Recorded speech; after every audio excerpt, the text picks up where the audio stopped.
Assalamualaikum warahmatullahi wabarakatuh. Sampai jumpa dengan Bu Foni lagi. Pada pertemuan kali ini kita akan belajar tentang perubahan akibat interaksi antar ruang. Untuk itu, silakan. Yang pertama, interaksi antar ruang dapat terjadi dalam berbagai bentuk seperti pergerakan orang, barang, gagasan, dan informasi. Interaksi keruangan meliputi beragam jenis pergerakan seperti perjalanan menuju tempat kerja, migrasi, pariwisata, pemanfaatan fasilitas umum, transmisi informasi dan modal, wilayah pemasaran, kegiatan retail, perdagangan internasional, dan distribusi. Semua bentuk interaksi tersebut berdampak pada adanya perubahan. Jika banyak orang dengan berbagai kepentingan selalu datang pada suatu tempat, maka tempat yang dituju akan berkembang menjadi pusat kegiatan manusia atau sering disebut. Berbagai perubahan akibat interaksi keruangan, yaitu yang pertama, berkembangnya pusat-pusat pertumbuhan. Pergerakan orang, barang, dan jasa pada suatu lokasi tertentu akan menimbulkan pemusatan aktivitas manusia pada lokasi tujuan. Dan yang kedua, yakni pemusatan aktivitas penduduk tersebut kemudian membentuk daerah perkotaan. Daerah perkotaan merupakan pusat pertumbuhan suatu wilayah karena sebagian besar aktivitas terkonsentrasi di wilayah perkotaan. Pada slide kali ini kita akan belajar tentang perubahan akibat penggunaan lahan. Aktivitas penduduk yang terus meningkat pada akhirnya akan memerlukan lahan untuk menampung aktivitas tersebut. Semakin banyak penduduk yang datang pada suatu kota akan disertai dengan kebutuhan tempat tinggal. Akibatnya terjadi alih fungsi lahan dari lahan pertanian menjadi pemukiman.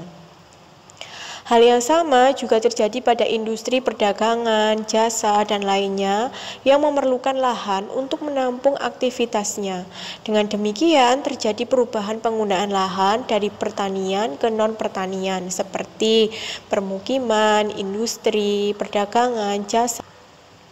Selanjutnya, pada slide kali ini yang ketiga, yakni perubahan orientasi mata pencaharian. Interaksi spasial umumnya terjadi karena adanya kepentingan ekonomi, khususnya berkaitan dengan pekerjaan. Daerah yang menjadi tujuan pergerakan penduduk akan dihuni oleh mereka yang memiliki pekerjaan yang beragam. Jenis pekerjaan juga berkembang karena adanya kebutuhan akan barang dan jasa yang semakin beragam. Orientasi pekerjaan berubah dari yang berorientasi pada sumber daya alam, khususnya petani, menjadi. Selanjutnya ini nomor 4, yakni berkembangnya sarana dan prasarana. Terjadi pergerakan orang, barang, dan informasi memerlukan sarana dan prasarana.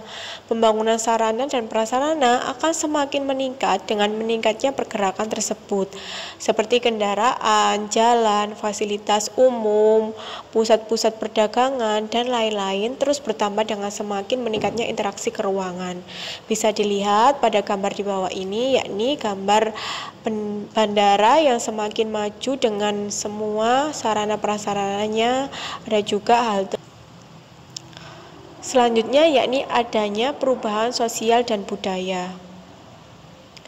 Pada slide kali ini, perubahan sosial dan budaya yakni adanya pergerakan penduduk dari satu tempat ke tempat lainnya akan disertai dengan interaksi sosial. Perubahan sosial dan budaya pada saat ini tidak lagi hanya karena adanya pergerakan penduduk, tetapi juga karena adanya aliran informasi dari suatu daerah dengan daerah lainnya, bahkan antar negara atau benua yang jaraknya sangat jauh sekali. Contohnya, gaya busana aktor atau aktris di Amerika kemudian ditiru oleh penduduk Indonesia. Terjadinya interaksi antar anggota masyarakat tersebut akan disertai pula dengan saling pengaruh terkait dengan norma dan nilai yang dianut oleh masing-masing individu atau. Selanjutnya pada slide kali ini nomor 6 yakni berubahnya komposisi penduduk. Yang pertama, interaksi keruangan dalam bentuk pergerakan orang akan menimbulkan konsentrasi penduduk dalam suatu wilayah. Yang kedua, yakni penduduk tersebut memiliki latar belakang yang berbeda-beda, misalnya agama, status sosial, usia, jenis kelamin, mata pencarian, etnik, atau suku bangsa. Dan yang ketiga, yakni akibatnya komposisi penduduk berubah dari yang awalnya relatif seragam, misalnya sebagian besar etnik Sunda kemudian berkembang menjadi beragam etnik.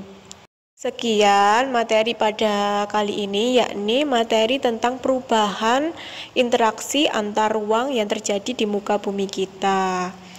Salam sehat, semangat semuanya. Silahkan dipelajari lagi kembali untuk lebih jelasnya, yakni di buku paket kalian atau di buku LKS kalian. Sampai jumpa di materi selanjutnya.